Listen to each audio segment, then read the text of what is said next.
Hi అండి, అందరికీ నమస్కారం అండి. ఫ్రెండ్స్, మనకి ఇప్పుడిప్పుడే మరొక బ్రేకింగ్ న్యూస్ అప్డేట్ అయితే రావడం జరిగిందండి. విద్యార్థులకు సంబంధించి ఇక్కడైతే మనకు వచ్చిన అప్డేట్ ప్రకారంగా ఇక జూన్ 3 నుంచి సప్లిమెంటరీ పరీక్షలు ప్రారంభమంటూ అప్డేట్ అయితే వచ్చిందండి. అయితే ఇందుకు సంబంధించిన పూర్తి వివరాలు అయితే మన వీడియోలో తెలుసుకుందామండి. వీడియో మాత్రం స్కిప్ చేయకుండా చూడండి ఫ్రెండ్స్, అప్పుడే మనకి పూర్తి సమాచారం అయితే తెలుస్తుంది. ఇక ముఖ్యంగా వీడియో నచ్చినట్లయితే లైక్ చేయండి ఫ్రెండ్స్. లైక్ చేయడం వల్ల మనకు తెలిసిన ఇన్ఫర్మేషన్ ఇంకొంతమందికి అయితే తెలిసే అవకాశం ఉంటుంది. లైక్ చేసి ఫాలో చేయండి ఫ్రెండ్స్. ఇక లేట్ చేయకుండా వివరాల్లోకి వెళ్ళిపోదాము. ఇక జూన్ 3 నుంచి 10th సప్లిమెంటరీ పరీక్షలు. ఇక జూన్ 3 నుంచి 10th అడ్వాన్స్డ్ సప్లిమెంటరీ పరీక్షలు ప్రారంభం కానున్నాయి. ఇక 13వ తేదీ వరకు ఉదయం 9 గంటల 30 నిమిషాల నుంచి మధ్యాహ్నం 12 గంటల 30 నిమిషాల వరకు పరీక్షలు అయితే జరుగుతాయి.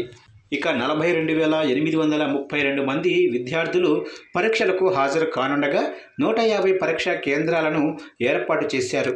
ఇక తాజాగా హెచ్ఎంల లాగిన్కు హాల్ టికెట్లు కూడా విడుదల చేశారు.